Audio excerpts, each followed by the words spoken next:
ticket lady got the capability of running us and, hey, this ain't registered here.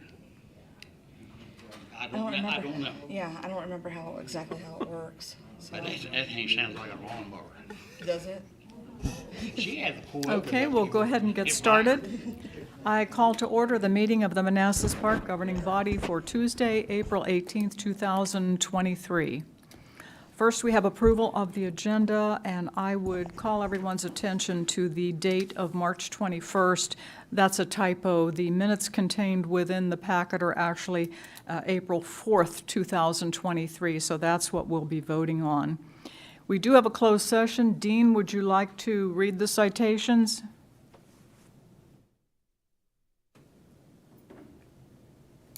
Dean? Yeah, sorry. It'll be paragraphs 3 and 5 of subsection 2.2-3711A of the Code of Virginia. Total of 4 matters. Okay, thank you. Are there any other changes or additions to the agenda? Seeing none and hearing none, do we have a motion to approve Second. the corrected agenda? Okay. All in favor? Aye. Opposed? Abstained? Motion carries. Thank you. I would mention that Vice Mayor Mensing's grandmother passed away, so everyone could please remember her and her family in your thoughts. Join us, please, for a moment of silence. And Councilmember Amaya, would you lead us in the pledge?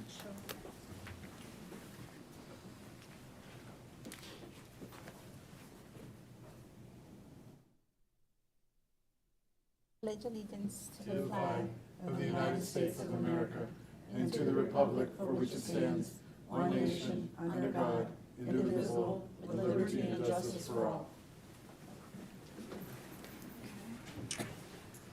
Okay, moving on to public comment time. The first speaker we have signed up is Mr. Mike Smith. Please come to the microphone, state your name and address, and our city clerk, Lena, will act as timer. Limit yourself to 3 minutes. Thank you. Good evening, Madam Mayor, members of the governing body. My name is Mike Smith. I live on Colfax Drive, and this microphone is still too short. I wish I was coming here for something better, but I'm coming here again to follow up about this letter we got on our door last week. In this letter, it states that we have 30 days to demolish our driveway or be fined $1,000 a day, or the other option is to pay $500 to appeal.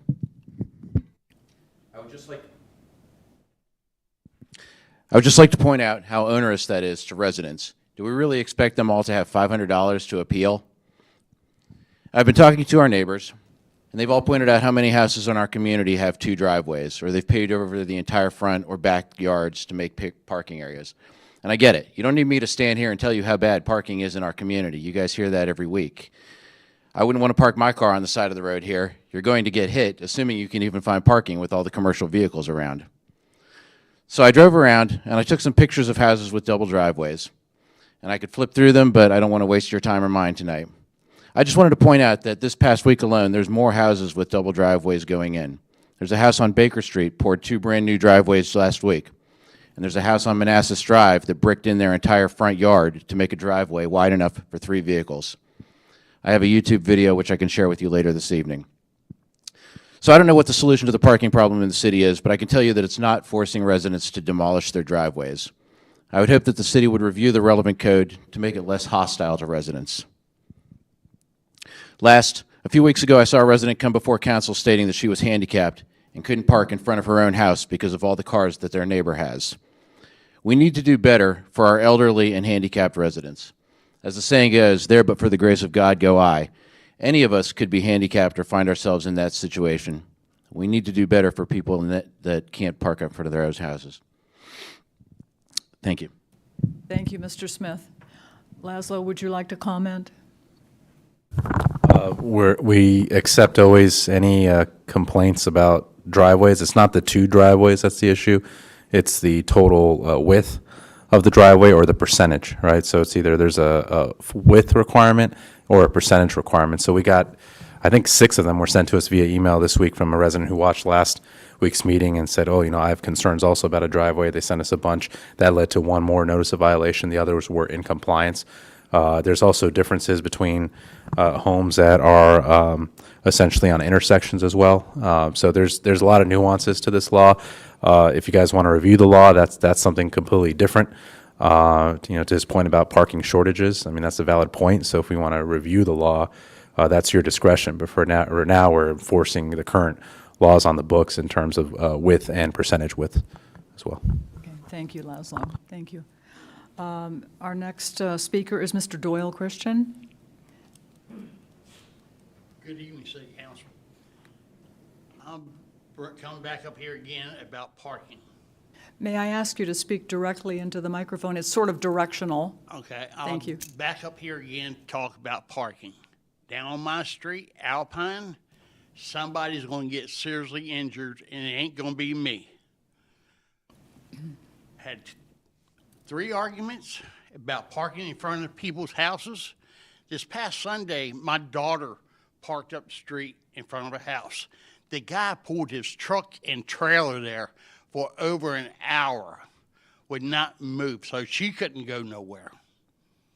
So my suggestion, people with driveways, you get 1 assigned parking in front of the house.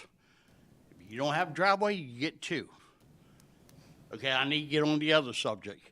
The police, they need to patrol the streets.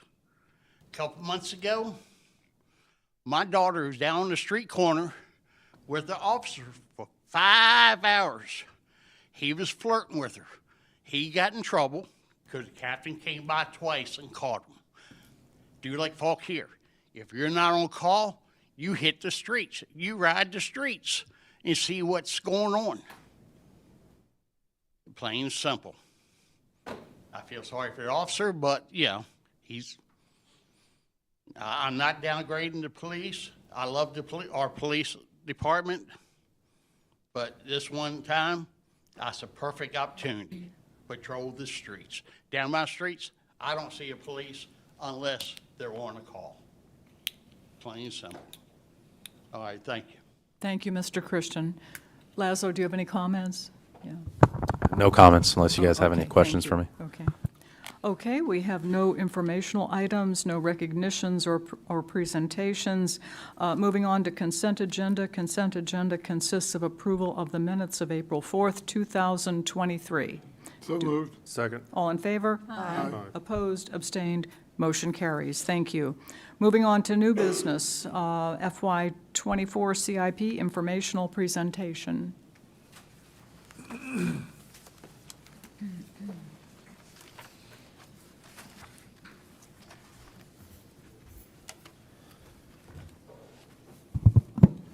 Okay, good evening. In front of you, I provided you all a copy of the shorter presentation that we're going to go over tonight. It's still extensive, but not as extensive as the one that you guys got on in your packet here. Here we go. So please use the separated handout because that's the shorter version.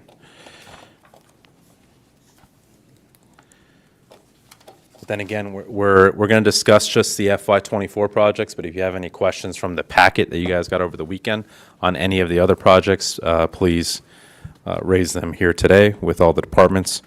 I'll start off tonight with just giving an overview of the 5-year model for the general fund and the enterprise funds. And then the departments will all come up to brief their specific FY24 projects. And you can see the order by which everyone will be briefing. And if you guys need a break, please let us know. So I'll start off tonight with the 5-year model. You can see the sum is around $58.3 million. That's about $500,000 more from last year's 5-year CIP if you look at your presentation from last year.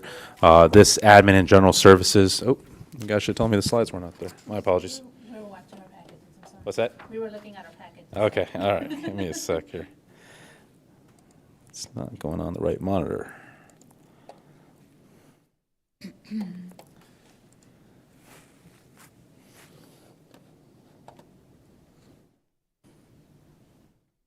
don't know. Okay. You all see that? Yes. Laszlo, you may want to explain for the benefit of residents the $0.9 million difference between the city sum here and the city sum presented at the Planning Commission. I'll do that in the in a couple slides here. Yeah. Thank you. Oh, actually, the 0.9 million. Oh, I see what you're saying. Okay, yeah, I will talk about that. But City sum. yeah, I got you. Okay. Okay. This computer's cooperating greatly. All right. So if you look at this admin and general services, that's a pretty significant number. About $9 million out of that is from the new community development facility. If anyone watched the Planning Commission meeting, I did explain it there at the Planning Commission, but the first presentation that we went over now, when was this? A couple months ago now. This number was higher. I'm sorry, was lower. It increased because we actually have more money for the community development facility for that project based off a development idea that we have. So that's why that amount is up. But that's from the first Planning Commission back in February. I briefed the updated one last week and explained that to them. But $9 million includes that new community development facility, the school security project that you guys approved a few months ago, and the city hall lease payments that are starting this year, actually. And the good news with that one, so this year we have about a $500,000 payment. Next year we have about $1 million payment in FY25, and then in FY26 we have a $1.5 million payment. We've already collected about $1 million, or going in FY23, and in the past we've already collected $1 million from just the land being rezoned plus the first few initial homes that were built, the condos. So we've already collected about $1 million even before we had to make any payments, and that values are going to keep going up. So we'll be making about a profit of about $3 million over the next 3 years. Just on that development minus the payments for the city hall. So our plan worked. We're not going to have to tap into any proffers or anything like that to make the rent payments for this building. We'll actually already start making profits because of the condos are selling for about $100,000 more than what was forecasted in the model. So we used a very conservative model. They're selling for a lot more, so we're getting a lot more return on our investment and making a more significant profit. Does that make sense? Okay. And then the other big change for the CIP this year, you'll see in the school section in a couple slides that we're spending around $5 million more on school CIP than we did in last year's model. And that's because in this year's model, we're actually including all of the school CIP, and I'll explain that in the next slide why we're doing that. But that's the big change from last year. So I'm not going to go over all the details here, but I kind of gave you guys a preview last week where just revenues now are declining from the state. We used to see about $2 million increases each year from the state. That's not happening anymore. This year, we've seen a significant decrease in that increase, plus that budget error as well. So the city has made up for it initially by funding the CIP directly for the school. So that's kind of the first step. And if the forecast doesn't change, then in the operating model, we have enough revenue to cover the schools in the future as well for their salary increases. But we had to come through and cover their CIP charges going forward. So that's a big change from how we've previously done budgeting. So when you look at the overall model here, let me just pull up all of these. You can see from compared to last year, this transportation amount has dropped significantly. It used to be about 40%, so that's due to decreased projected spending in transportation in FY24, because in FY23 we had the Connor Drive project and Upper Kent, and those are very expensive projects. In FY25 we don't have those two types of extensive projects, so the share of transportation spending has gone down this year, but the share for schools has gone up by about $5 million, and facilities as well, because of the community development building and the city hall lease payments now coming into an effect. So that's why we're actually, the CIP this year, even though it's actually flat compared to last year, if you look at last year's presentation, it has a bigger budget impact on the general fund because transportation was bigger last year, but that's funded from transportation sources. The general fund this year is picking up a lot more of the CIP, and that's why this year was a lot harder to balance the budget. Does that make sense? Okay. For water and sewer, relatively flat. The overall 5 years spending here has gone up slightly, and that's mainly to do with UOSA. If you look at last year's number compared to this year, they did a new debt issuance this year for renovation of their existing capital, not for expansion of capacity, but just for renovating and upgrading their existing capital. So we're paying a little bit more debt for UOSA. So again, debt is the majority of our actual capital spending for our water and sewer fund, and that's always important to let our residents know because that's a fixed expenditure. We have no no discretion on that one. You can see what we're spending here for infrastructure maintenance, and then for the water system improvements. That's the real kind of new spending that we're going to do to upgrade our water and sewer system and update all of our pipes and everything else associated with our water and sewer system. And Calvin will go over some of that later this evening. Stormwater is great news. If you look at it compared to last year, it's dropped by about $19 million in spending, and that's just from the change of one project. So this stream restoration last year was 80%. Now it's under 30% because we've changed the project that we're going to pursue to meet our pollutant goals. So that's a huge win for the city. And what that means is long-term, just less pressure on rates for stormwater, because if you see this year, all these are zero. We were going to have to issue debt for the other project we were thinking about, and so you had a lot more expenditures in the long run than we do now. So that's a positive news for the city's long-term financial position and long-term stormwater rates for our residents. So from a total CIP standpoint, spending, again, has dropped by about $10 million compared to last year. You can see what the share of ARPA is. That's pretty much flat from last year. Last year, we utilized around $7.4 million in ARPA. This year, we're using $7.1 million. But overall, it's dropped about $10 million, and the biggest reasons for that is dips in transportation spending and stormwater spending, and that was offset by increases in the facility spending and also the school spending as well. You can see the overall kind of overhead spending and how that's gone up. Any questions on the overall 5-year CIP? No? Okay. Moving on to the actual projects. So you can see again the order which will be following this evening. We will start off with administration, as we always do, and with IT.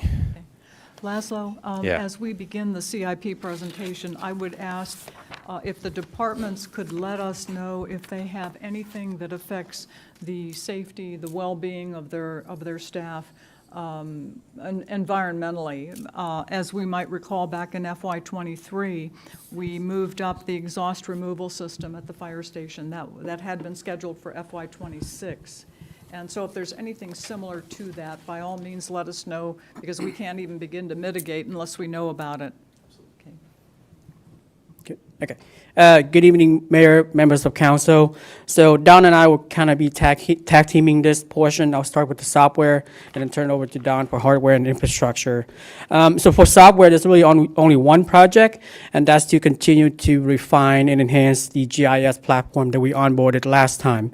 If you recall, the first phase was really about onboarding the S3 foundational layer as a platform for citywide use, and then associated with that is integrating all of the existing data from all the existing platform, WTH being one of them, and making sure the data wrangling works, making sure the API works so that we can track data on the new platform. So this phase, this second project, is all about enhancing the different dashboard that we've created, and then onboarding or enhancing the different views that resident may have, whether it's external or the internal departmental views, as well as additional projects like the integrating real-time vehicle tracking for our white fleet.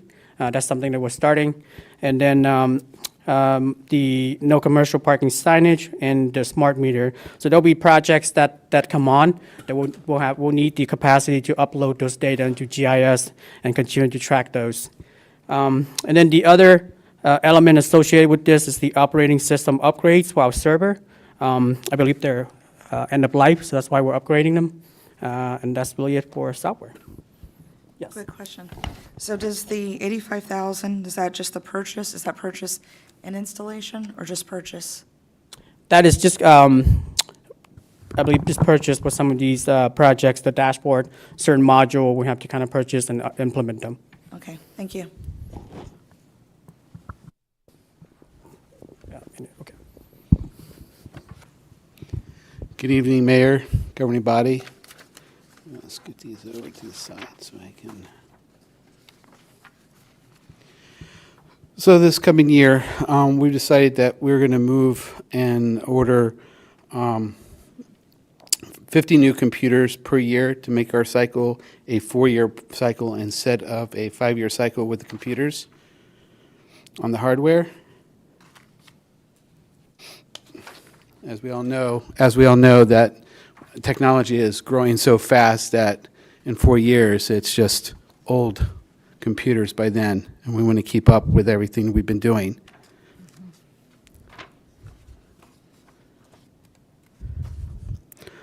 All right, there you go. Infrastructure. So next year, we're in the middle of doing the VMware upgrade here at City Hall. And next year, we're looking at doing the same at the police department. That way we have a backup and disaster recovery. So if this one goes down, everything can come up over there for that and get us up to date. The equipment is end of life that's over there, so we're working to move that up. We're also looking to do switches. So we have a bunch of switches left that are end of life or it's time to move on. We're moving away from Cisco and moving to Aruba switches. We've done all Aruba switches here at the City Hall, and we're working to make all the rest of the city Aruba switches.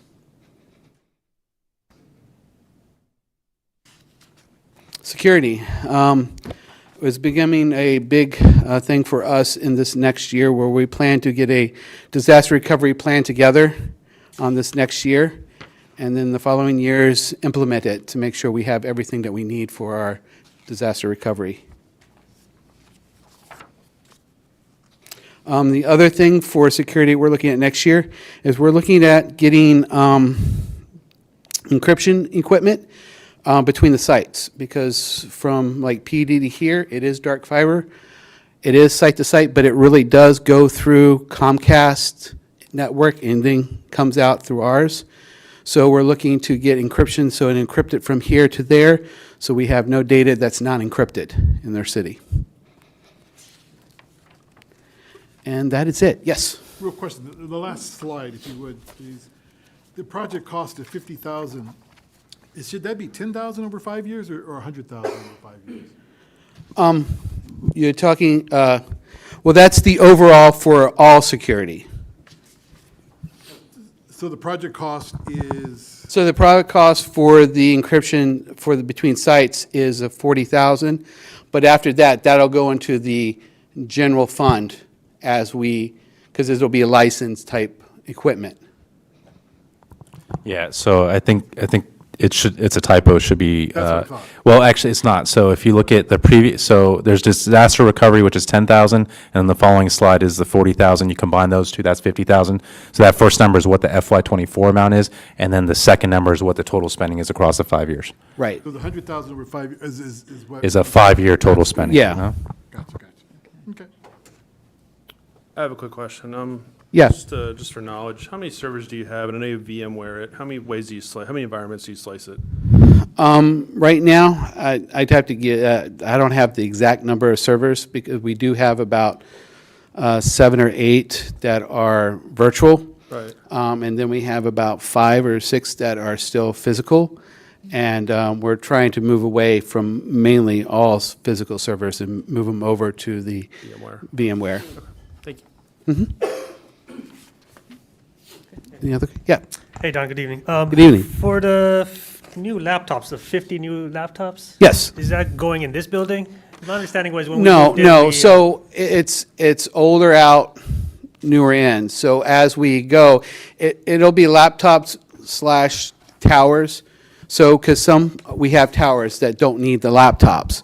So as the older equipment goes out, we'll bring newer equipment in to replace those. So we go by age, not by department. Well, no, I meant like, didn't we just get new equipment for the building when we did the move-in? We did 25. We were doing 25. No, you're talking about with the building itself? Like with all these new workstations that we got? I Yeah, thought those we had don't come new- with computers. That's what I'm trying Yeah. to clarify. I thought we got Right. new laptops and workstations with those. We We got- cycle every year because we have so many in the whole city. But just to clarify, we did not get new computers with the building. It was just the Yeah, no. cubicles themselves. The cubicles? Yeah. Okay. Yeah. That's it. Thank you. Okay. All right. Is that it? Okay, thank you. Thanks, Don.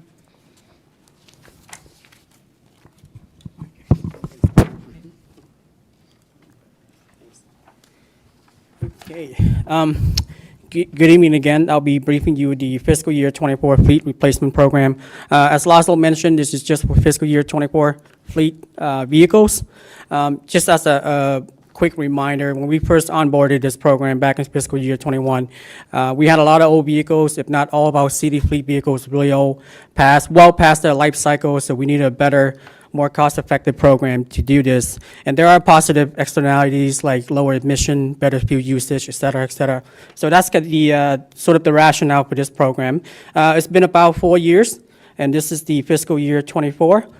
In total, we are receiving 21 vehicles, and the total cost for fiscal year 24, as you can see, there is roughly $227,000. If you analyze that over 5 years, it's about 1.64. So, busy slide. I'll try to break this down a little bit, and we'll go through each of the department in the subsequent slide. But as you can see, there's 21 vehicles total. The annual lease payment is on the right column.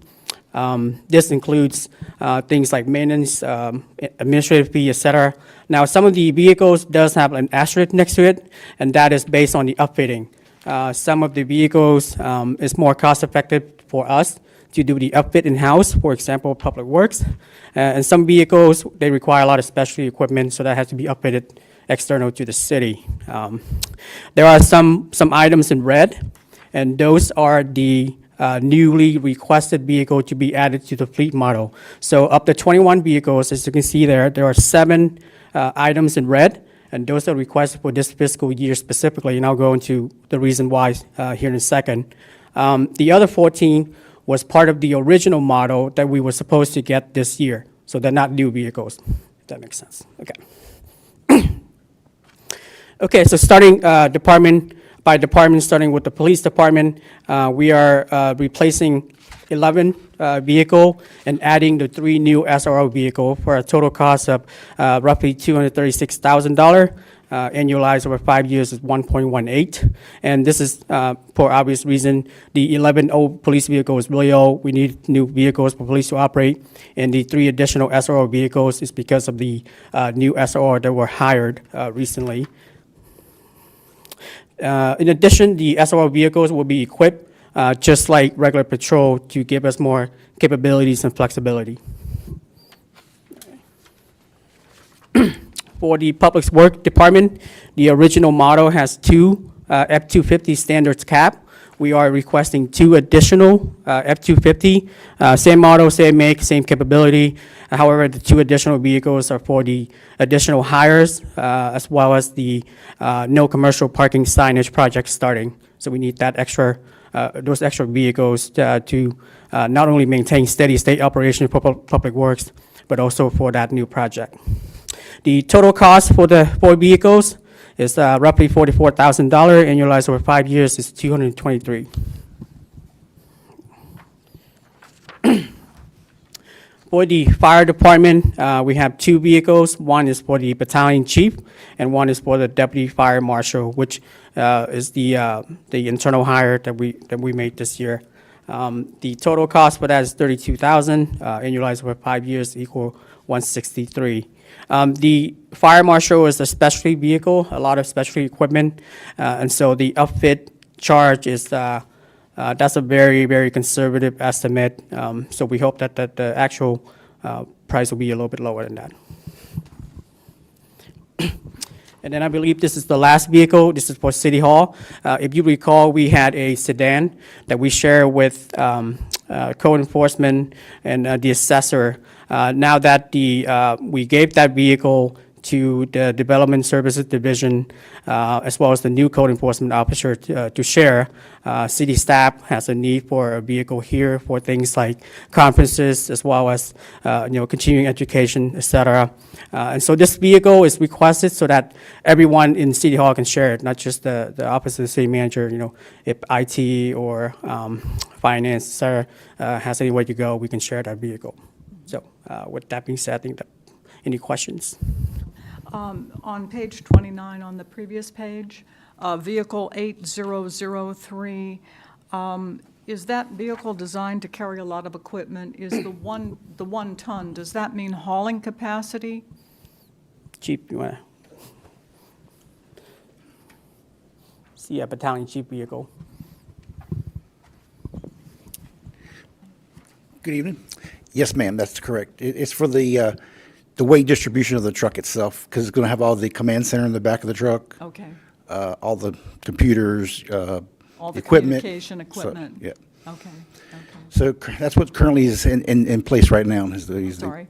That's currently what's in place right now. So we're replacing one for one. So it can haul 100, it can haul 1 ton, That's what it's rated for, yes. rated for? Okay, Right. thank you. Mm-hmm. Thank you. And I believe that's it. Right. And also, that City Hall vehicle is what we'll hopefully utilize when we're taking the governing body to different meetings as well, like the one planned for next month. For facilities. So I got a question too for the. Yeah. How many police vehicles do we have in total in the department? I want to say in the 40 range, do you know, Chief, off the top of your head? Yeah, it's in the 40s range. So how often are they, We're good trying to go to a 5 to 6 year life 5 to cycle. 6 year Before that, we were doing 10 to 15 years. And so again, with this model as a repeat, you end up achieving savings with fuel and maintenance by replacing vehicles sooner. And you have more equity. When you resell them, you get a lot more value back as well. So, every 5 years we are recycling. We're doing 11 FY '24. So FY '25, are we doing another batch? Yeah, okay, so I'd have to pull up the spreadsheet, but I can show you in the spreadsheet where year by year you can see how many vehicles. Do you want me to bring that up right now? Is it in the budget book? It's or going to the be, CIP? it's going to be in the spreadsheet itself. It was the one you sent the other day to everybody. Yes. Okay, I could take a look. Okay, all right, but let me know if you need to see that. But we have a spreadsheet that shows every single vehicle that's planned to be purchased. So I off the top of my head, I just don't know how many vehicles, but if, note it down, please, the question, and we will send you an email with a breakdown of year by year what the PD vehicles are. Okay. Okay? All right, so moving on to this slide, realized there was another typo here. I made the error with the Planning Commission as well. I had this number in the wrong area, and I ended up lowering the water and sewer fund. So the water and sewer fund is going to contribute $2.5 million. The general fund, just under $4.3 million. So this total number here of available funding we have is about $6.8 million for the acquisition of the new community development, general services, and schools facility. For schools, we mean the transportation wing and their facilities team and their general services team as well. That's how much funding we'll have available, again, for purchase of the building, and then hopefully that will cover any renovations that we need as well for that building to make it work for our departments. But as a reminder, again, the current Public Works building is the oldest public building in the city. They're the only ones that haven't received a facility in the last, 40, 50 years. So it's time for them to get a building. And the Development Service Division, who's also part of the Community Development Department, they're also temporarily working out of the Blooms facility. So we want to bring them all into one building so that we can improve collaboration and have the department director in one building managing his team in a building that was constructed in the 2000s. So we line all of our buildings roughly kind of the same age, and we can properly plan from an asset management standpoint the renovations and replacement of those buildings. Any questions on this project? Okay, so moving on to Calvin.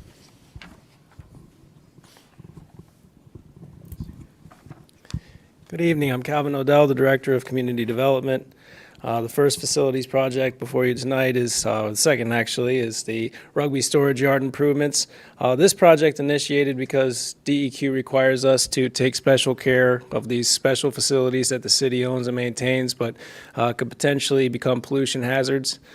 This site, we store a lot of remove spoils materials. We store a lot of asphalt, cold patch, things like that. Requires sediment filtration. We've been achieving that temporarily to comply with DEQ through the constant reinstallation of silt fence, but we need a permanent sediment filter out there. But we've also had so many issues in the past several years with the stockpiled materials constantly being too wet to use, ridiculous amounts of sediment. I'm sure people have seen that you go out there and we've patched a water break, and we don't fill with spoiled earth material. We fill back with self-compacting material, but still we're losing 2 to 3 inches and having to come back and reflush that material before we can finally hot patch it in the spring. And we've just learned that when our materials get this wet, they're hard to use, they're very heavy, and we can't even get around in this muddy yard. So it's a series of improvements to help keep the materials dry, to help the staff get the materials in and out efficiently, and to light it, because a lot of our water break work is at night, and the guys are going in there using headlights to try to see what they're doing. So it's a series of improvements. This project has grown in cost and scope, but it is necessary. You know, we need a good facility for these guys to work out of, especially considering they're working in the middle of the night a lot. The police station improvements, so the leak repairs, there's quite a few pictures in the slide deck about, you know, showing the water damage that's occurred around the electrical room, around the boiler room. We chased a lot of leaks for a long time, assuming they were roof membrane leaks. And then finally, after several attempts at fixes on the roof, we actually brought in a company to do a leak test. And they come out and they flood the roof decks, they spray water on all the parapet walls, they spray water around the walls and windows, and they note anywhere that they finally see water infiltration and what caused that water infiltration. So we now know that really most of these leaks are actually building facade leaks or coming in through penetrations in the walls. The specs have been put together. They're about 95%. But as you'll see, after the leak repairs project, we had planned a precast stone repair project and some other work around the facility that has also been noted by the people that are doing the specifications for the leak repairs. So we're actually trying to accelerate some of these projects into one if it comes back to be feasible in cost. But Seems like we've been talking about the leak in the police roof for quite a while. Can you refresh our memory as to why it's taken so long? So well, as I said earlier, it's not actually a roof leak. We had a series of very difficult to detect small pinhole leaks repaired in the roof years ago. But after major rain events, water was still infiltrating. The chief went out and found somebody to actually come out and redo the flashing around the smaller roof above the electrical room, thinking that it must be coming in around where the membrane attaches to the parapet wall. That didn't stop the leaks either. So we finally just bit the bullet and hired a company to come out and do a full-on leak test of the entire building. And again, they agreed. You fixed all your roof leaks. We're not seeing any water coming in through the actual roof membrane. What we're finding is that as we move up these parapet walls and as we move outside onto the outside walls, we're getting water infiltration.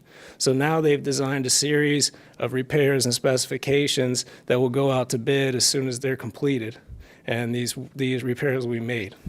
Hopefully it fixes all the problems with water infiltration. So it was the number of steps you had to go through to get where we are today? Oh, I think we've been battling roof leaks since before I was the Director of Community Development. So yeah, 6, 7 years. Okay, thanks, Calvin. Just the fire station, we have several projects, $70,000 spent in FY20, or to plan to be spent in FY24. But the bay fans installation is the only fire station project that's actually funded in FY24 at a cost of $13,106. We will still be finishing up. Probably the exhaust system may be completed before the end of this fiscal year, but there's a couple other projects that we're putting out to bid. We're working on contracts for right now. So we may be spending some money at the fire station into FY24 left over from this fiscal year. The parking lots, public facilities parking lots. This is primarily about parking lot resurfacing and lighting, but there's also some sidewalks at Costello Park that are in especially bad condition and that need to be repaired. There's a project in FY24 that will address sidewalks in the PD rear lot, the sidewalks at Costello and the PD rear lot. That's $115,000 in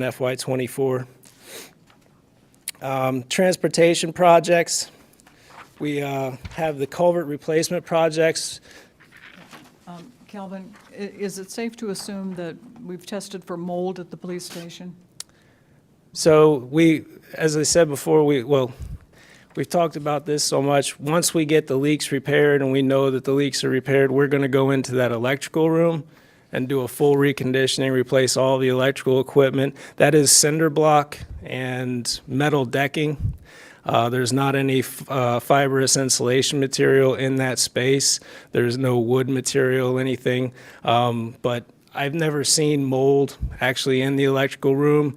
The boiler room, though, is a very moist area. Anytime we have a leak in the boiler, anytime we have a leak, the domestic water heater's in the same area. Anytime a temperature pressure relief valve goes off, that area gets wet. Those are the areas I would focus more on rather than the electrical room. The electrical room gets wet, and then we hurry up and dry it out. I don't see any mold or mildew in that particular area, but certainly in the boiler room, we may have some concerns, and we will go in and clean it out, paint it, and if we still feel that there may be mold present, we'll address it. These are not spaces where people inhabit regularly. You know, these are utility spaces, sort of where people go in for service purposes only. Is it possible for it to get into the ventilation system? So there's only exhaust fans in these spaces. They're not tied into the rest of the HVAC. So they're not part of the ducts, they're not part of the general ductwork system for the rest of the building. They just have exhaust fans that carry air out of the particular space just to maintain a reasonable temperature. But they're not actually connected to this building-wide ductwork. Okay, thank you. Calvin, I had a question. In reading the justification for the fire department, it says that at some point in the near future, we're going to outgrow its capacity given the new staff and when in the out years are we planning to build a second fire station? Yeah, so it's a part of the unfunded capital Sure. project. There's just no money for it, so unless we do something extra when it comes to economic development, if some of our big plans come to fruition, then we'll have the funding for it. But this building, unfortunately, was never properly designed for a fire department. They shortchanged themselves back in 2005, 2006. I'm sure the chief can talk about all the horror stories related to that building. So we're kind of starting at it from a weak standpoint. But we have, you know, the plan was there to try to get it sometime in the 2030s. But I can't fit it in the model. It's just too expensive a project unless we're going to finance it with debt. That's not my goal. So I'd rather have some development plan to pay for it. Okay. So it's nowhere in the 10-year project? It's not in the at this 10-year time? model at this time. Okay. Thanks. All right, culvert replacement projects. This is a general slide that at once upon a time talked about, I guess, 7 or 8 different culverts. This year, we have completed the Railroad Drive culverts, both double barrel sets that carry Russia Branch underneath of Railroad Drive. Those projects are completed. Those culverts are reconditioned. There is one more pair of culverts that are conveying Russia Branch under Manassas Drive. That project went out to bid. Those bids have been returned to the city. We have selected an apparent low bidder. We have notified them that we intend to award the project and all that. We are just waiting for them to tell us when they can start. So that project will probably carry into FY24. The culvert replacement projects that still exist after that are the Kirby Street culvert, not Mosby 1, but Mosby 2. And then the culvert that conveys one of the Flat Branch tributaries underneath of Manassas Drive in front of the Public Works building. Those are not on the scale of, a replacement project. The Kirby Street culvert especially just needs the bottom condition repaired. And then we are actually looking to just simply line the Public Works culverts, as we call them, the ones that can convey the Flat Branch tributary under Manassas Drive. They're much smaller projects, but still significant. They are conveying streams underneath the roadways, and they are all corrugated metal. That's all in about the same condition, and we don't want to wait until those get any more out of hand. So we'll be spending $400,000 or $180,000 in FY24 on the Public Works culvert, and the Kirby Street culvert. Actually, we're anticipating that to be coming out of the Stormwater Fund because it's just a bottom condition reconditioning. Street resurfacing and maintenance. This is our our general two, which is street improvements and resealing, the capital line, and then additional streets projects, which we tend to target more at concrete work rather than paving. But there's a third line in here for the Manassas Drive primary extension resurfacing. We had hoped to get that a couple years ago. We did not get selected. We're in the running again. I'm not sure if we'll be selected this time, but that's the one that we did around circa 2014-15 that resurfaced all of the part of Manassas Drive in the west end that has a primary extension that meets the qualifications, 3-digit VDOT primary extension. We're anticipating, if we get that primary extension grant, to spend $1.85 million in '24 on paving and concrete activities around the city. But again, we don't know yet if we will actually get the primary extension grant. Really quick, Calvin, back on that slide. For the street improvements and resealing, about how many streets will that be? So again, we don't, when you're resurfacing, you're not measuring in linear feet. You're measuring in weighted quantities. Like this year, we had several sections of street that were going to be fine with 2 inches of mill and overlay, and then one section of street, I believe it was Colburn, that needed 4 inches of mill and overlay. So you're not measuring in linear feet when you're pricing out paving. You're measuring in weighted materials, how much they have to mill off and dispose of, and how much they have to put back in weighted quantities. So it's really hard to say exactly how many streets we'll get. What we always do is we take a list of 7 or 8 really bad sections.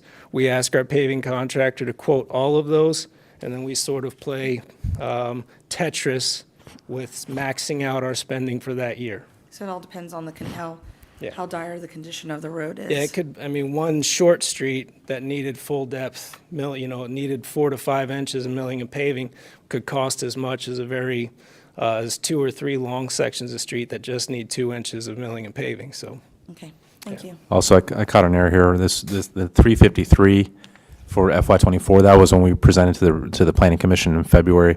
It's actually up now to 441,000. So we are spending more on street improvement and resealing than what the slide shows.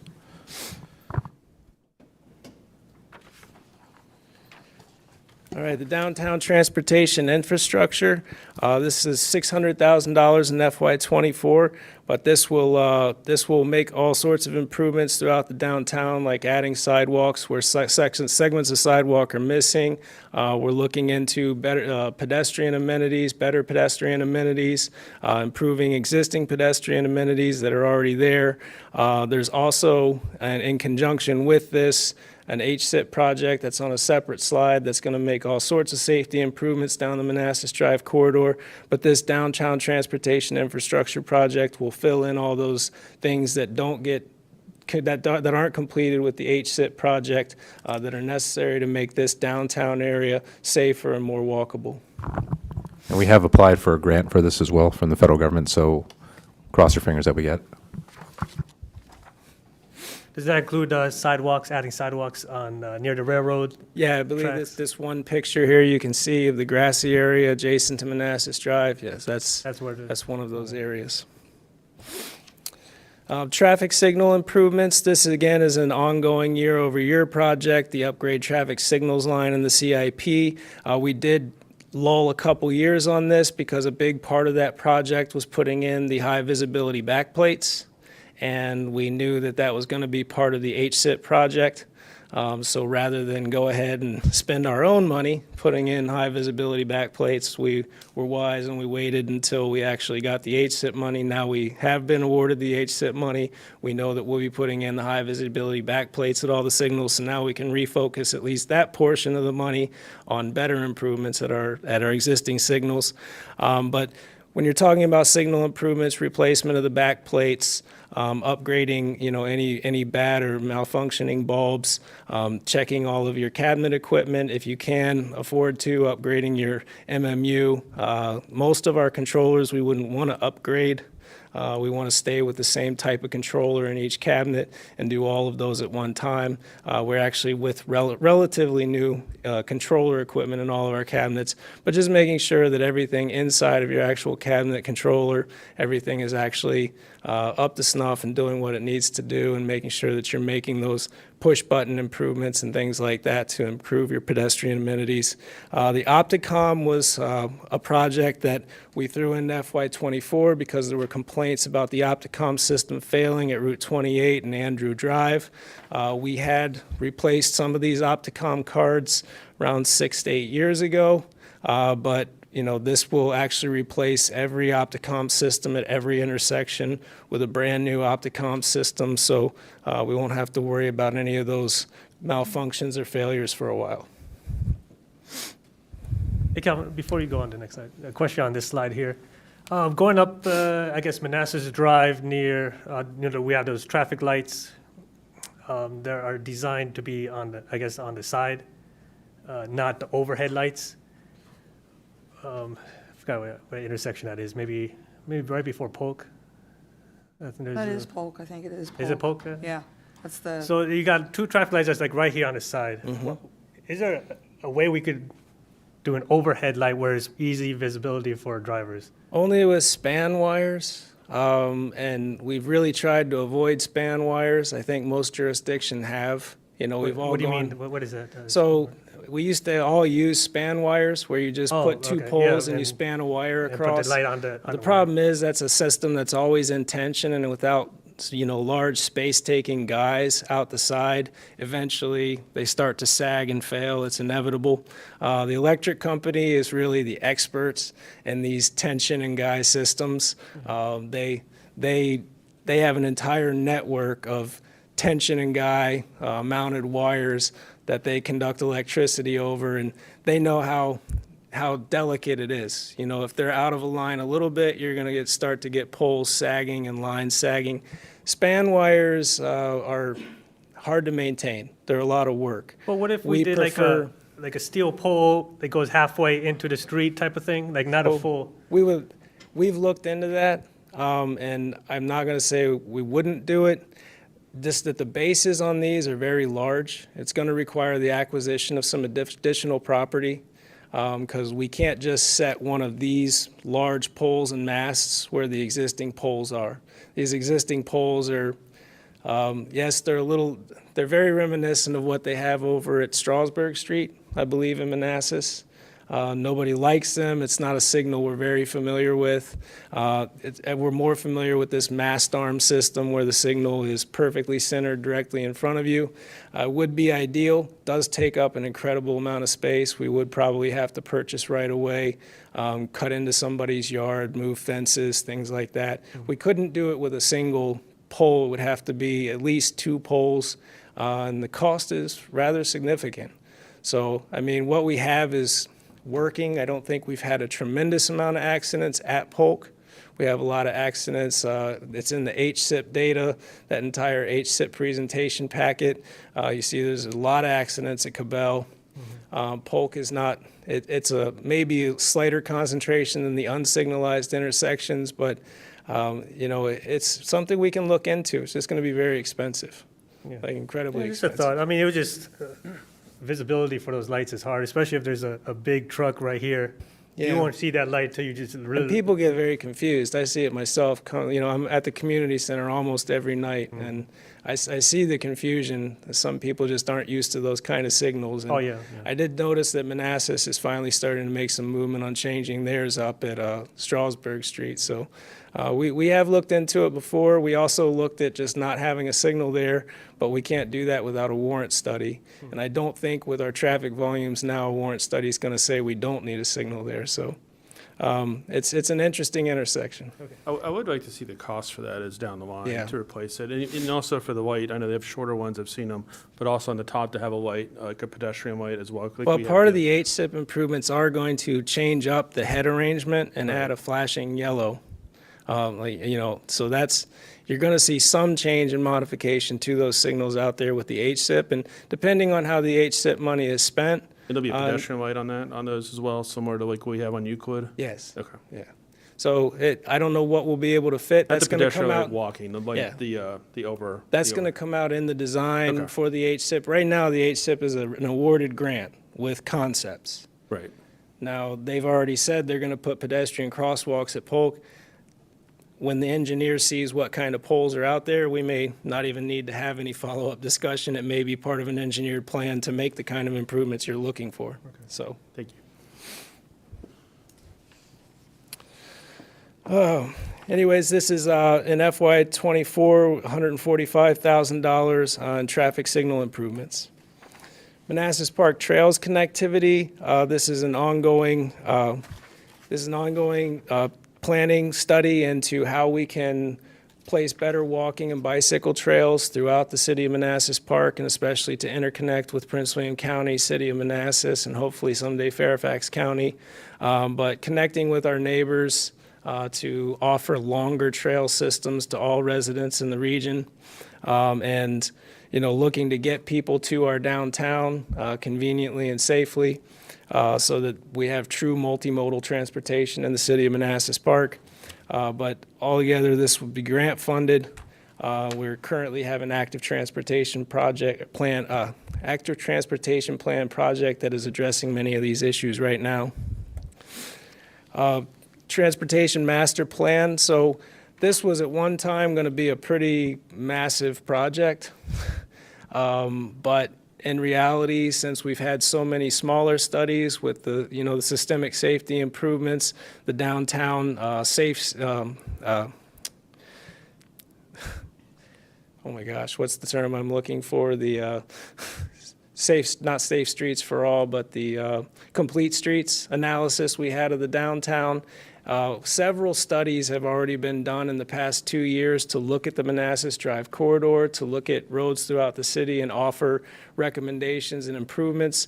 So the scope of this project is really going to be to take the existing studies that we've had conducted and look for gaps and holes and fill in the blanks, and put together a comprehensive transportation master plan for the city that can either be attached as appendices to the comprehensive plan, or it can just be a reference for staff when they're looking for grant opportunities and looking to plan future CIPs. But altogether, that cost is down to $75,000 in FY '24. The VRE parking garage. So the good news is that we owe $2.5 million, and it's funded through an OTB grant. And I believe the remainder of the money is actually, looks like we may not have to scrape up all those options. If things go well, we may have found the rest of the money. So this is just simply for the city right now to cover the $2.5 million. We do have a grant for it, and the project will be underway in FY '23 to '24 whenever VRE gets this project rolling. We talked about the systemic safety improvements, the HSIP. This is another grant-funded project, $1.049 million. No city match, hundreds of safety improvements all through the Manassas Drive corridor, starting at Baker Street on the west end, all the way down through the downtown. But 51 new pedestrian crossings in total.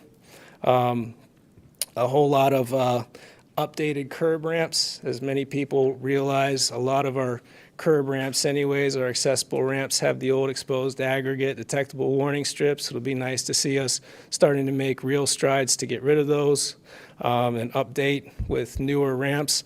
A lot of bulb outs to increase pedestrian safety along Manassas Drive so that, pedestrians have a place to start their journey across Manassas Drive with a little bit of protection. It also slows down those people making those right turns, makes them aim more towards the middle of the street.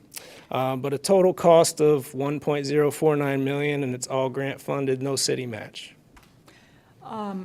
Is there any part of that, or even any extra funding that can be obtained for pedestrian education? So pedestrian education was not mentioned in the study or the report, but I think we've been essentially told that if there are leftovers, we will have some say in how they're spent. And right now I've heard several things that we may want to juggle money around too, and as long as we clear it with our grantors, Because we can have all the safety precautions in the world, but if people are crossing mid-block, they need to really understand just how dangerous that is. Yeah. Well, I was happy to see that there's a lot of signage and visibility improvements. You know, a lot of the, if you look at the report, a lot of the where it just says non-signalized intersection improvements is visibility improvements, tree cutting, tree trimming, looking to reposition signs to provide better visibility of crosswalks to the motorists. So this is a really exciting project. This is hundreds of improvements to improve safety across all through the Manassas Drive corridor, lighting included. So it's very exciting, and at no cost to the city. So hopefully we'll be able to take every penny that they've granted us and use it to good. Yeah, And thank public education is always important. Thank you. Question on that before we move on. Will we have any say as the project moves on like, say, the rapid flashing beacons? A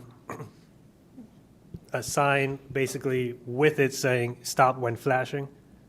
You know what I'm saying? Like, Yeah, I think they're always accompanied by some sort of verbiage that, you know, says stop when flashing, stop for pedestrians when flashing, well, the one on something Signal like Hill that. doesn't have it. That's what I'm asking. Yeah, well, that was put in by a developer as Right. sort of a proffered condition, and it wasn't really, you know, it's not in our right of way. We didn't have much say in what went out there, and they already don't want to maintain it, so it's. So that's what I'm trying to think ahead No, here, you know. definitely, you know, people need to understand Yeah, why exactly. why the light's flashing and what it means. Right. That signal still bothers me. I know. I see way too many people just completely ignore it. Yeah. So, but it's certainly signage that, you know, there's a lot of mentioned in the report, but we'll get a lot more detail. This is just at this point, it's just a concept study. When the engineers actually lay pen to paper and start designing out these individual improvements, that's when we'll review it and say, we need better signage Right. at this location. We need this type of verbiage at this location. More visible signs at this location. Okay, good. And tell me, would this allow a bike path for bicycles? No, this is, so On a shared it road? would, Sharrows, you know, this could include Sharrows, anything that improves bicycle safety. Right. But this is really targeted towards safety, systemic safety improvements, not actually adding mobility. But lots of opportunities, lots of grant opportunities out there to add bike lanes. But Sharrows would qualify in here. We're working on a master transportation plan for pedestrian and bicycle. Oh, good. What's the name of that plan? The action plan that we reviewed today with Steve? The active transportation. Active transportation plan, yeah. So we got grant funding for that. We're developing the plan for that, and hopefully we'll get some grant funding to be able to get that. Okay, good. And that talks all about where to do bike lanes versus shared use paths and all that. Perfect. Thank you. Okay. So an update to your question on the PD, they have 49 vehicles. We're getting 11 and 24, or replacing 11, 24, 14 and 26, 10 and 27, and 14 and 28. Thank you for that. Yeah. Excellent. And will you guys want kind of an in-depth briefing on this once the engineer get through this? Yes, please. Oh, yeah, Okay. definitely. I need to get consensus now. 'Cause, okay, got it. Okay. Thank you. Yeah, no city match. I mean, that's great. Yeah. All right, so for the registrar, this is pretty self-explanatory. She'll be here next week for Q&A, so I'd hold your questions till that time. But essentially, we're on the life cycle for replacing voting machines, so FY24, we're up. Ask her next week, please. I Thanks. think, and it might be all of them. That's what I'm thinking, because we've replaced about every 10 years now, since 2000. So before I turn over to the schools, just want to note, when you see in the presentation a fiscal year has a highlight, because we're getting to that point of the presentation, that's because we've moved projects back or pushed them across multiple years. So you'll see that, for example, one of the schools projects you're going to see, or two of their projects, you're going to see some highlighted fiscal years. That means that we've pushed back either the start date or how long it's going to take to fund, if that makes sense. So you're going to see this now throughout the rest of the presentation, and then you'll see with Jay specifically, there's projects that we moved back up and then we pushed back others, and Jay will go over that as well. So just wanted to make that note that when you see the highlights, that's all that means, is that from the original submission that I got from the departments, we've had to push back some projects to balance the budget. So now I'll turn it over to schools.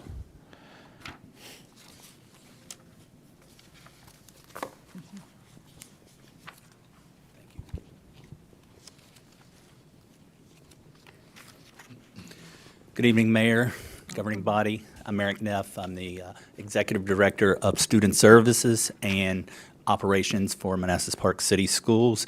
I would like to take a moment on behalf of Dr. Saunders and the school board to thank Mr. Palco and the governing body for the working relationship that has really improved over the past 2 years. So we're very fortunate to be in a situation where the governing body and the schools, or the governing body and the city understands some of the needs that we're going to have going down the road. So one particular project, the transportation facilities building, that will allow us to maybe combine our transportation and our maintenance with the cities moving forward, which would create additional space for career technical opportunities for our students moving forward. So just wanted to say thank you for that.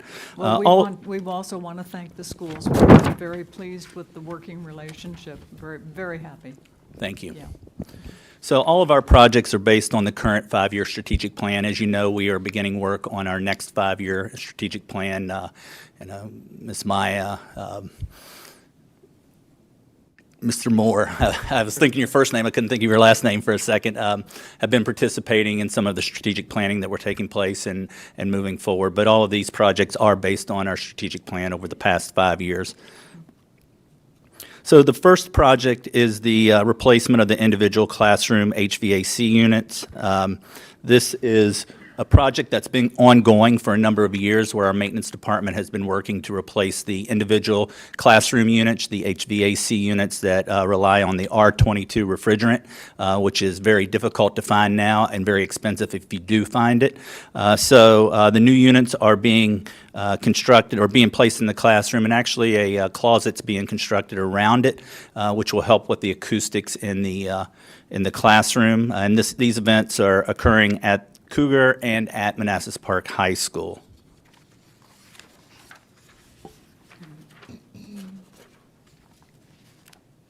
The second project is the continuous bus replacement. We ordered buses about 1.5 years ago. We just got them in because of just the supply chain demand and lead time. So we actually got 2 buses in that we actually put on the road for the first time this week. But these buses, it's recommended to replace buses every 12 to 15 years. We've been pretty aggressive on those replacements. We have fallen a little behind over the past couple of years. We do have 2 buses currently on order. Next year, we would have 2 buses at 16 years, 2 buses at 15 years, and 2 buses at 14 years. So you can see this is a project that will span over the next 5 years to continue to replace the buses that are aging out, so to speak. The third project is to improve on the cell service at the elementary campus. The Wi-Fi and the cell service virtually non-existent at the elementary campus. Our IT department has been exploring options to improve the services at the elementary campus. Completing this project will provide a layer of safety as well as improve our instructional supports at the campus itself. The big project is the middle school roof replacement. As you're aware, we've had some issues with the roof. We had some mold issues earlier this fall. We appreciate the city's assistance with the high school roof that was replaced recently. I believe that was last year. The middle school is next on that list. Primarily, the older portion of the roof from the original school is the biggest issue, but we are experiencing some issues with some leaks on the section that was built in 2009. But this will hopefully correct some of the issues that we were experiencing with the mold and the mildew this past fall. I can tell you that our maintenance department has been doing monthly inspections of where we experienced that mildew issue and mold issue last fall. Our contract with ABM, they are doing additional cleaning that is occurring monthly, in particular the air vents in the classroom. We do have a plan for summer cleaning as well as temperature control in the building. We think last summer it got a little too warm in the building when those classrooms weren't being used, so there will be periodic checks throughout the summer to make sure that we are not in the same position that we were in this year when the school year started. That picture, the picture of what the mold looked like? No, those indicate, actually, these are pictures from the high school roof and some of the leakage that we had in the past, but it's some of the same things that we're experiencing at the middle school right now. I'm sorry, was that the picture of, because I know that one of the students, because it's my nephew, said that there was water dropping so badly that it looked like it was raining in that classroom. Would that be? Was this earlier in the fall? Yeah, it was earlier in the year, yeah. I'm not sure exactly which I don't know part what of that classroom building it was either, it is. but- okay. Or classroom, but this is some of the damage that has occurred through roof leaks. And again, this was a picture of Okay. the high school roof from Okay. a couple years ago. Thank you. And this is a project, as Mr. Palco stated, that is kind of being pushed back a little bit, 24 and FY '25. The fifth project is the chiller replacement at the high school. The current chiller was installed in 2004. It's meeting its end of life cycle, so to speak. By replacing the chiller, it obviously will improve the efficiency of the HVAC system at the high school.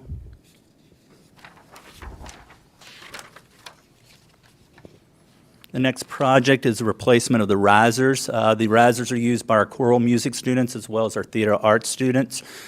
These current risers were purchased prior to 2015. They're used by our middle school and our high school students. They become a little bit wobbly, and we want to replace them prior to them becoming a safety issue for our students. And there's been numerous, tightening of nuts and bolts to keep them in good shape, but it's time for a replacement. And the next two projects, I really can't speak a lot about. It's technology. Basically, what happened is by installing new fiber infrastructure, we'll be able to handle more data, 100 times more data. We'll prevent some of the or eliminate some of the bottlenecks that we are currently experiencing in our schools. According to our IT people, it's not really a want, but it's really a need for our instructional purposes in the building. And then the last project is an infrastructure upgrade. The Extreme Cloud is used to configure, monitor, and troubleshoot problems of our access points throughout our buildings, which allows our students to access the internet through Wi-Fi. So this is an opportunity to upgrade the wireless controllers. And that is it for the school's projects. Questions? Comments? Thank you very much. Thank you. Yeah.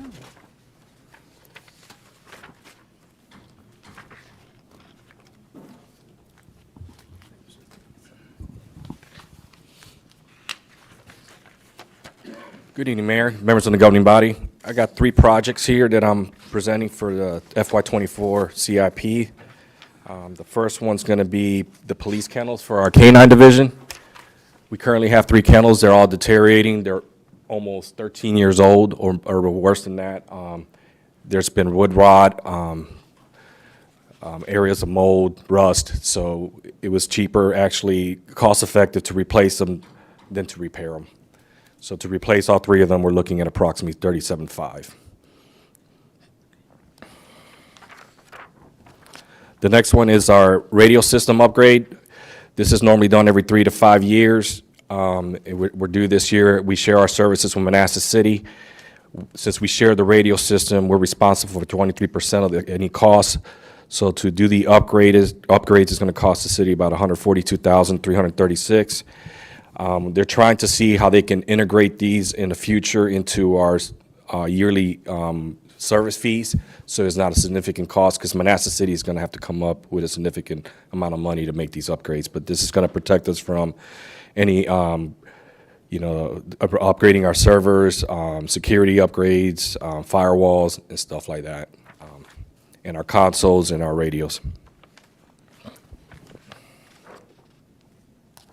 And the last one is going to be equipment that's needed for the vehicles. This equipment cannot be purchased by the vendors who outfit our vehicles, which is our radios, our in-car cameras, and our mobile data terminals.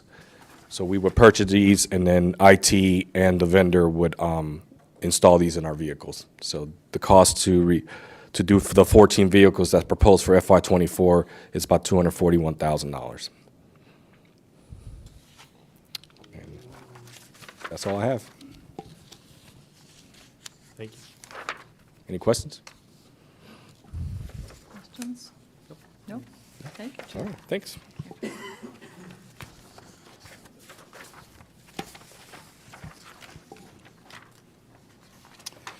Good evening again. It's working. So we have 3 projects as well for FY24. The first one is the upfit cost to put in all the special equipment for the radios, the lights, the sirens, and all that for the vehicles for FY24 is the battalion chief vehicle and the deputy fire marshal vehicle. We did have a meeting today with our vendor in Purcellville, and currently looks like these numbers would be good if we got these vehicles in early 24. But if based on when the vehicles come in will determine what the price will be for the upfit charge. So to be completely transparent, it could be above the 74, it could be above the 18. If it is, we'll come back and present those numbers to you. But again, it depends on when Enterprise can get the vehicles in, ship them to us, we ship them to the vendor, and they start the process. So with the inflation way it is, we did the best we could do with getting a pretty good price. The other one is the specialty services vehicle. If you remember, we got this vehicle from a UASC grant in 2012, which was completely free to us. The only caveat was if someone in Northern Virginia asked for our services, we would have to deploy that unit to help them out, which we do basically to Fort Myers quite regularly at Arlington National Cemetery. It would give us the capability of having 2 specialty service vehicles with our July 4th vehicle. We currently borrow one from either Fort Myers or Fort Belvoir to help us get that July 4th down. Based on all the planned stuff around City Hall, it would be great to have that with our downtown events. And the last one is the replacement of the 2013 medic unit for ambulance. Build time right now is at 2 years. So ordering in FY24, we'll probably see it in late FY25, early 26. And that's a big issue we're running into with our fleet plan, is that it's taken anywhere from 2 years to 3 years to build ambulances and fire trucks. So we're trying to have to order. If we need something in 26, we got to order in 24. And it's really started to cause a lot of chaos throughout the country for us. So. And that's all we have. Questions, comments? Could you give an example about the special service vehicle, how it's used? So the special service vehicle would be used for our parks, like to go off-road. Okay. Like we're doing a lot of stuff with bicycle paths now, with all of our infrastructure building. We're doing a lot of stuff with Blooms Park, with walking. We got to be able to have some kind of capabilities to get off-road and get back to the resident that may be injured back there. But also special events, so think 4th of July to get in through the crowd, high school graduation, Downtown utilize it events. as well, so. Okay, thank you. Thank you, Chief. Thank you.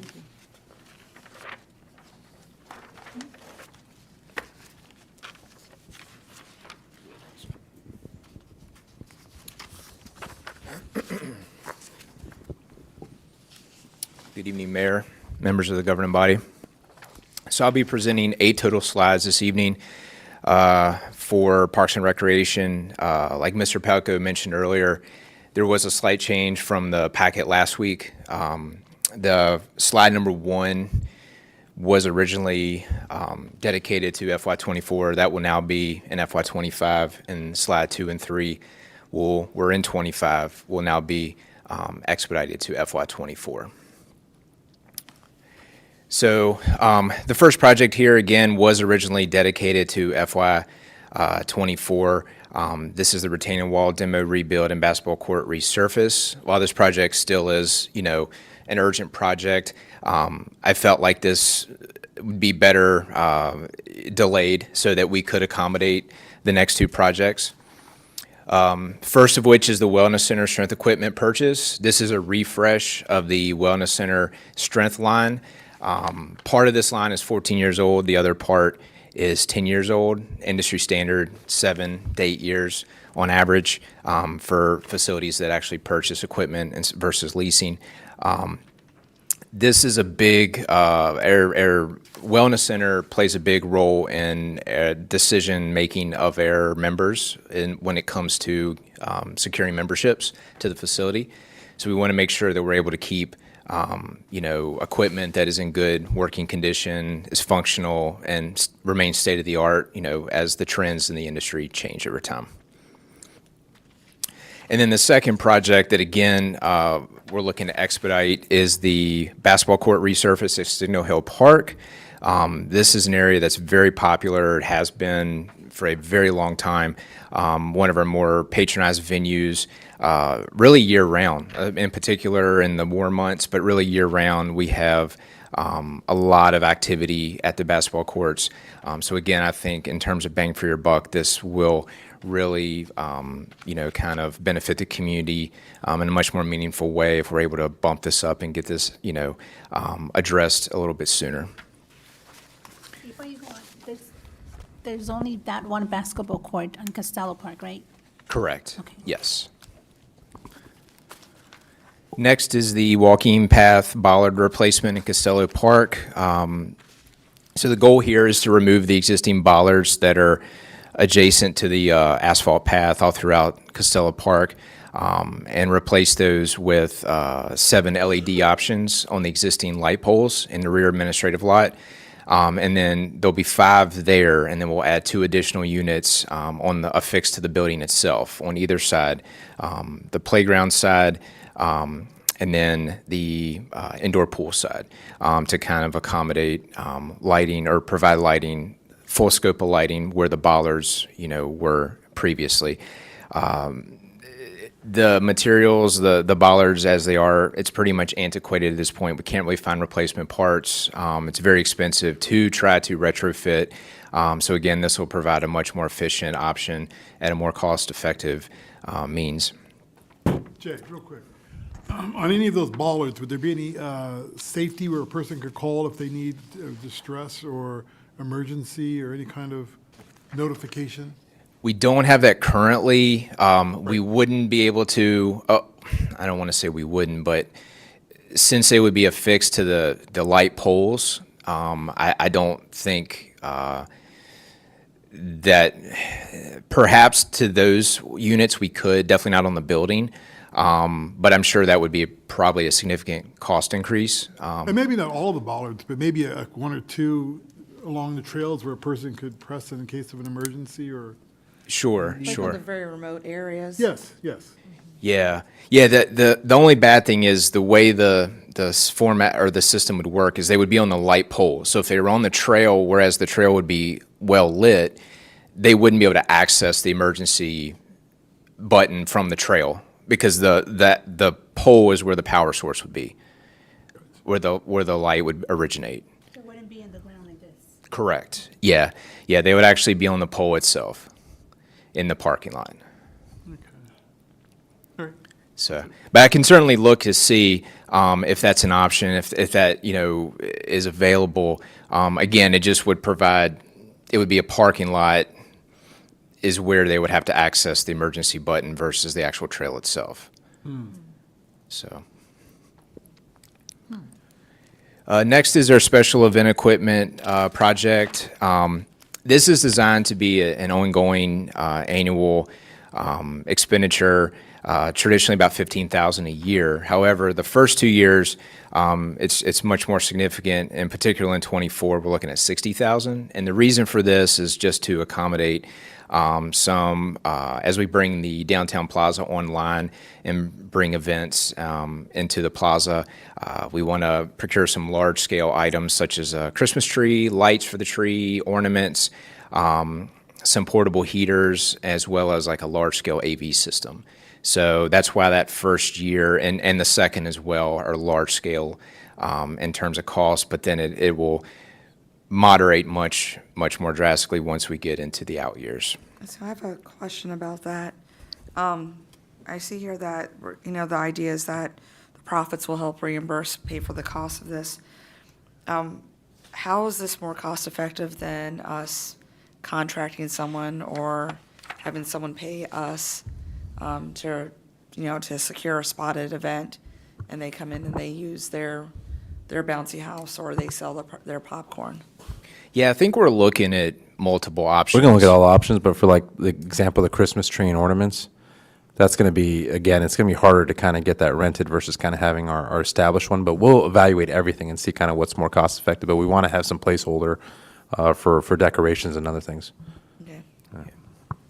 It's just that I remember from back in the days in the Lions Club when they had their popcorn machine and they had their snow cone machine, and just the effort it took to purchase the items, clean up, to handle it, to store it. That's why I'm asking. I honestly don't know what happened to all that material, but if you Yeah. just look and let us know, I appreciate it. Yeah, absolutely. We actually were able to discuss a little bit the other day from finding out like what Manassas, from the city of Manassas, as far as we got a contact from, I guess, a company that comes in and decorates just for Christmas. Like we'll set up the tree, we'll do all the decorations, the lights. So I think we're going to try to, have a sit down and just kind of get a feel for like what price-wise that looks like, Right, just as a comparison. Right, very similar to like a lot of the corporate buildings have. They have the person Yeah. come in and Yep. do it and take it down. Yeah, absolutely. Okay, thank you. Sure. We can also think of it as renting the bounce house to customers, right? Well, there might be some liability in that, though. Yeah. I mean, it could be like like added onto the package, like a birthday party package, add a bounce house for so much money. So it's not, it could be just used just for special events, but maybe for, rentals. Yeah, but we definitely have to look at the Liability, liability. yeah, I understand, yeah. Yeah, sure. Because there's been cases where the bounce houses have big gust of wind and they've taken off, and with the children inside them, the bounce house is deflating Oh, wow. with people inside of them. Yeah. Yeah, we have to run the math, but we need to have something up front to have as we plan this out. Next, we have the perimeter caulk and white coat replacement at the water park. So both these projects were last done during the 2015 renovation at Signal Bay. Again, in the case of both these projects, we've kind of reached into useful life here, so we need to get this done just to ensure that the surface, isn't compromised and we endure any type of beam or concrete damage. Next, we have the furniture refresh at the water park. We did the community center furniture refresh this past year in '23, so we're looking to kind of get the water park furniture updated this summer. It's 21 years old, most of the pieces, so it's definitely had a good run and is in need of replacement. And this would include 100 Chase Lounge chairs, 50 dining chairs, and 20 picnic tables. Jay, before you go any further, we have two items here for the Signal Hill Water Park, the caulking and the furniture. I took a tour of that facility I guess about a year and a half, maybe 2 years ago. There was a desperate need for the mechanical system, and the filtration systems were leaking, and all kinds of problems were taking place. So I'm just a little concerned that we're doing furniture and not the basic infrastructure of the water park. And the other thing that I'm really, really concerned about, which I thought that we had scheduled, was the ADA bathroom issue at the water park. It's still deplorable.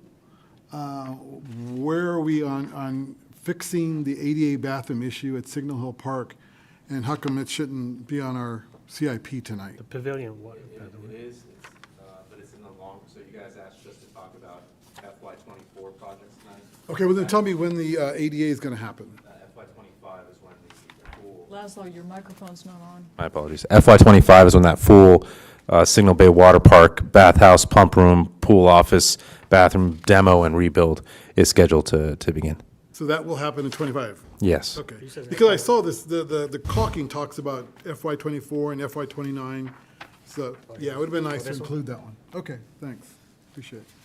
Yeah. There's FY 30 on this one. Oh, this pavilion says FY '30. That's the pavilion. That's separate from, I think from the. that's what we were referencing. Oh, you're referencing the pavilion?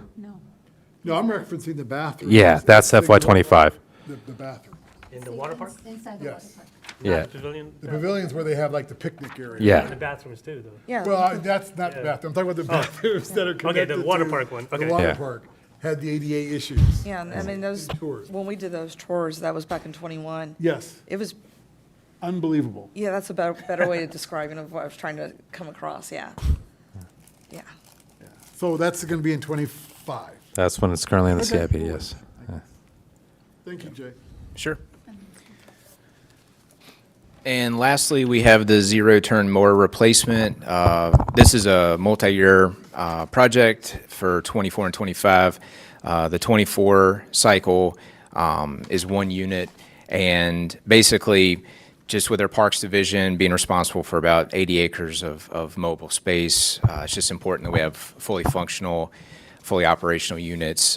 We've kind of started to hit the time frame where they're in and out of the shop pretty frequently, and anytime that, we're down a unit or two, it definitely has a big impact on our efficiency and our ability to, not only manage common space, but also field space, which is, a revenue generator for us. So we want to get that replaced. And that's all I have. Any comments, questions? Okay, thank you. Just a comment for both Parks and Rec and Police. So if you notice in the spreadsheet, we talked about the pavilion FY30. That was originally in FY25, and I had to push it back to balance the budget. So you see that Police and Parks and Rec took the biggest brunt of kind of the pushbacks in projects. The way I'm going to try to tackle those is one through grants. Congressional directed spending as well. We've seen to have a little bit more success with law enforcement projects when it comes to congressional direct spending. So I want to target that to try to help bring back some of these police projects sooner. So that's going to be on the radar. So look at that for next year for our congressional direct spending applications and other grants to bring back a lot of law enforcement projects related to that. And then for Parks and Rec, a lot of that I think is going to happen through annual surpluses, like the fixing the staircase up to the playground. That's a perfect target for end of year. We have a big surplus. Just expect me to come back in the mid-year budget, ask for permission to use some of that surplus for some of these Parks and Rec fixes, and then also ARPA funding. You can see I have about $2 million in ARPA funding for the Blooms Park trails. I hope to be able to get those trails done in another way, free up those $2 million to deal with the pavilion and other larger projects related to Parks and Rec, which are justified in the ARPA legislation for use of those funds as well. So that's just kind of some background. So when you see the CIP and you're freaked out about a lot of projects being pushed way back, just know that there is a plan to try to get them done sooner. It's just I had to balance this budget. Gotcha.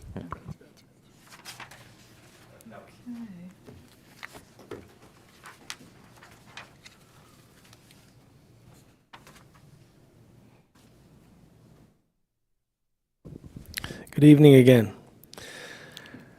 These are the Community Development General Fund projects. First, we'll discuss the fleet project.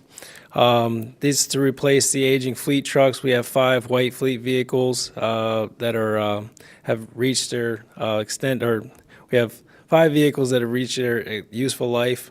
Altogether, spending $310,000 in FY24. But we have 2 very special vehicles that are going to be, we're going to have one that's financed over 5 years. That's the big blue flusher truck. The green flusher truck is the newer of the 2, but the big blue flusher truck needs replaced. And also, we retired a dump truck at the beginning of the snow season, and that dump truck needs to be replaced immediately. So we'll be looking to make that purchase as soon as we can in FY24. But that is really pulling away from our snow plowing fleet. We only have 2 large dumps. They do the majority of the lead work when we're running the plow chain down Manassas Drive. And that flusher, we cannot hydro excavate and do sewer work with the same vehicle. So right now, we're limited to using our sewer flusher for sewer excavate or sewer work, and we can't do any real hydro excavation right now. Public Works equipment, altogether $276,000 in FY '24. But the equipment that is in FY '24, the rubber tire loader, another piece of equipment we retired at the very beginning of snow season. We can't do snow operations without this, so we actually had to rent a rubber tire loader for this season to load salt with. A towable air compressor, that is what we pull around to provide power and power our jackhammers and our pneumatic equipment when we're on water breaks and street repairs. And then a utility terrain vehicle, we use the UTV to install the temporary signs for our street sweeping program. We use the UTV anytime we have to get back on our wooded easements to access water and sewer. But the UTV, and we also use it for special events, but that UTV has been retired by the mechanic as well. So we are in most of these vehicles and equipment that you see is just beyond its useful life, been retired in some way, shape, or form. Miscellaneous projects, we only have the one miscellaneous project, I believe, and that is the lights, holiday decorations around these new buildings here. We are looking to get the Building C, as we call it, the Norton Scott-owned building lit and decorated as well. But to get lights and decorations around City Hall, get lights and decorations around Building C to try to brighten this area up for the holidays. Water and Sewer Enterprise Fund projects. Again, the repairs, replacements, upgrade, and maintenance, RUMS as we call it. That is our big ticket line item that covers major, large-scale repairs and replacements, like our water sewer lifts, our water pump stations, our sewer lift stations, our water tanks, any kind of emergency repairs that would come up. Most of those types of repairs at those lift stations and pump stations are never going to cost less than $15,000 to $20,000. It's important that we have a line item to address these big ticket items. We also use this RUMS line item to do sewer lining, reconditioning of aging sewers to help with our I&I condition, manhole lining. But we usually save that for the end of the fiscal year to see what kind of emergency repairs we've had to make, and then try to guide our manhole lining and our sewer lining operations with the remaining money. Phased water system improvements. As you remember, many years ago, we started designing Phase 6. We completed that design, but we held off on that project due to the health of the Water Sewer Enterprise Fund. That project is being reanalyzed by the design engineers, ready to be released back out onto the street. Phase 6 is the Martin Yost Lambert Triangle, and then the rest of Lambert Drive out to Courtney. Phase 7 will actually be Manassas Drive from the city limits to Kent, I believe. But that project will go into design next year as Phase 6 is being constructed. Altogether, a cost of $1.4 million for Phase 6 and $900,000 for Phase 7. Here's an image showing you the Martin Yost Lambert Triangle and Lambert Drive out to Courtney, which is Phase 6. And then you can see from the city limits beyond Baker Street to Kent Drive for Phase 7. And then Phase 8 will be Manassas Drive from Courtney all the way down to Cabell. Stormwater Enterprise Fund projects. These are projects that are primarily funded by the Stormwater Enterprise Fund. We again have a RUMS line item in this enterprise fund as well to cover major repairs and replacements. That most of our efforts with this line item has been directed at the Connor Center. We unfortunately had some sinkholes pop up there with actual underground corrugated metal conveyance pipe. Our PFM now requires any stormwater piping to be reinforced concrete pipe, but the Connor Center was built with a lot of corrugated metal pipe, and it's reached its useful life, and we're finding sinkholes popping up that are affecting the way people do business. You can see in some of these images, there's clearly some pavement damage that's making it difficult for people to utilize their properties. But altogether, $210,000 in FY24. And then we, based on our need to hurry up and use RUMS money to make Connor Center repairs, we have a Connor Center maintenance projects line now that we can direct, money actually towards the Connor Center, looking at designing, doing a whole-scale analysis of the existing piping, looking for defects before they actually turn into sinkholes, and start planning out actual long-term Connor Center maintenance projects in the storm system. $105,000 in FY24. TMDL reduction projects, we are mandated by EPA and Virginia DEQ to produce total maximum daily load reductions. This was phased reductions. We planned the Connor Center Pond 1 retrofit many years ago under a SLAF grant to achieve our permit cycle 18 goals. We got ready to bid that project out, and then all of a sudden downtown development became a thing, and this downtown development is a significant portion of the drainage area for Pond 1, so we put that project on hold. Did not want construction activity to sediment in a freshly reconstructed pond. So I actually have had several meetings about that the past couple weeks to get Pond 1 moving again. We need a slight redesign to include all of the new development in the downtown before we can put it back out on the street for bid. But that project was at one time 100% design. Just needs to have this added impervious area included in the plans, recalculated, and then put on the street for bid. Stream restorations. You believe you're familiar with our efforts to get stream restoration project to achieve the bulk of our TMDL reduction goals. And then there still will be some remaining nutrient reductions required and suspended solid reductions required. And that's why we have this other TMDL projects line to try to identify TMDL reduction projects that will meet the remainder of those nutrient and suspended solid reduction goals. But total expenditure of $10.9 million in FY. So I forgot to update this also from the Planning Commission. So it's actually $1.2 million in FY24 and $3.5 million across the 5 years now. So we saved a significant amount with the bird sanctuary project. So it's no longer 10.9, it's 1.2? It's 1.2, yep.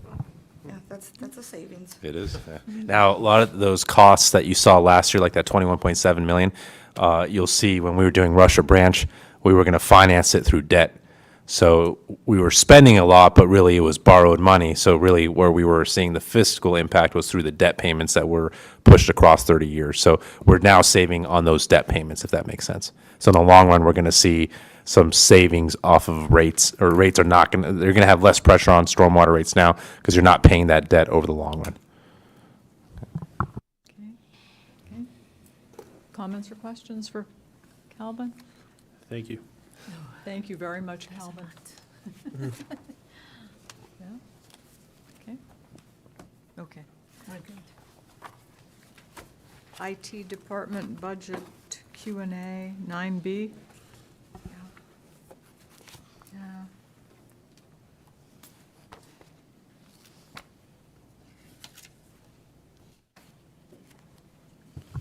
Again, this is just a Q&A, so if you guys have any questions for Dawn or for myself on the IT department, we're here to answer anything. I just have one question.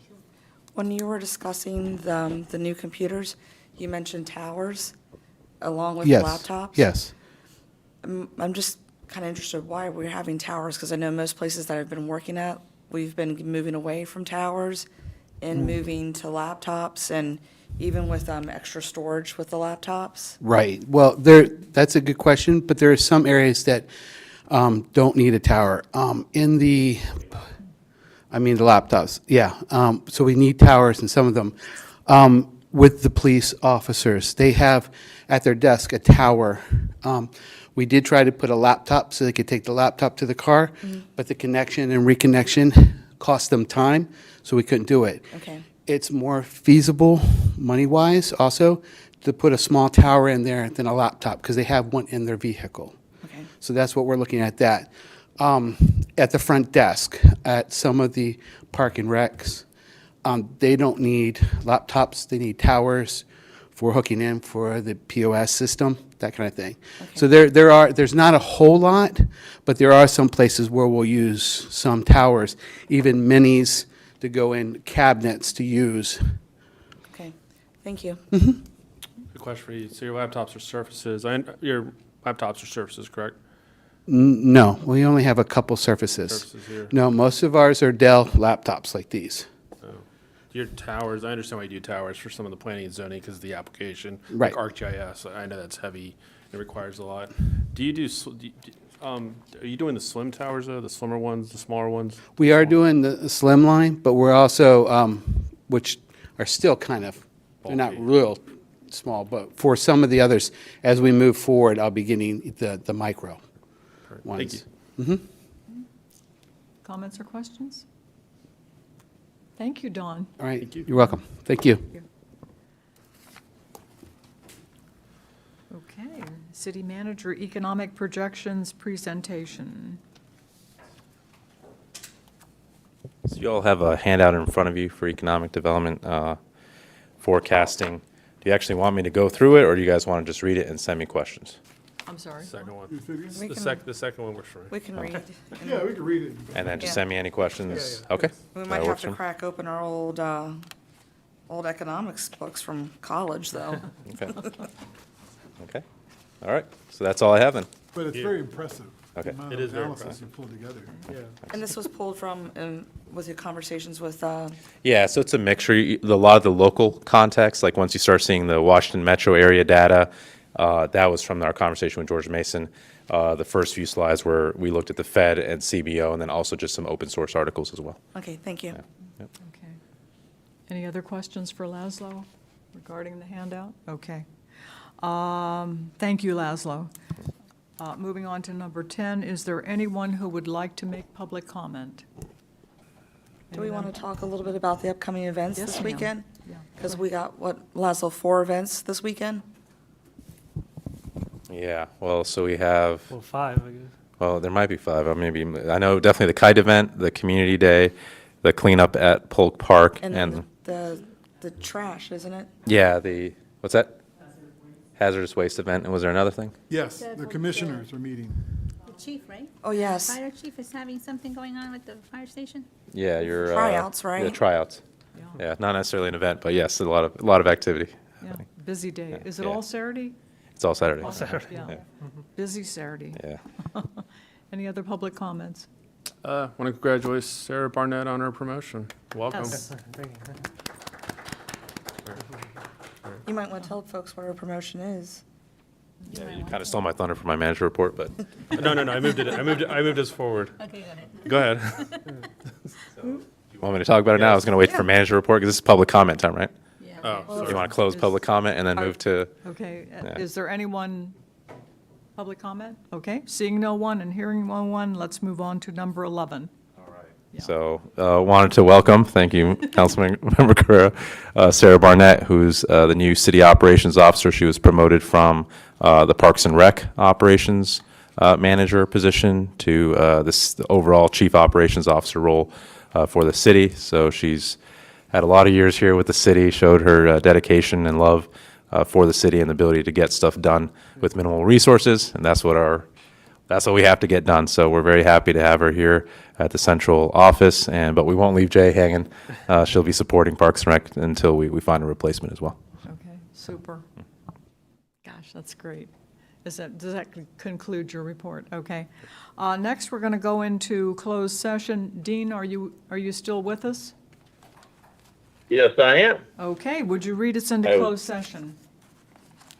I will. I recommend the governing body go into closed meeting to discuss and consider the potential sale of city-owned real property to a prospective business where no previous announcement has been made of the business's interest in locating in the city, and where discussion in an open meeting would adversely affect the bargaining position and negotiating strategy of the city, and to consult with the city attorney regarding contractual requirements for the same pursuant to paragraphs 3, 5, and 8 of subsection 2.2-3711A of the Code of Virginia, and to discuss 3 separate matters involving a prospective business where no previous announcement has been made of the business's interest in locating in the city pursuant to paragraph 5 of subsection 2.2-3711A of the Code of Virginia. Okay, do we have a motion? Second. All in favor? Aye. Opposed? Abstained? Motion carries. We'll go into closed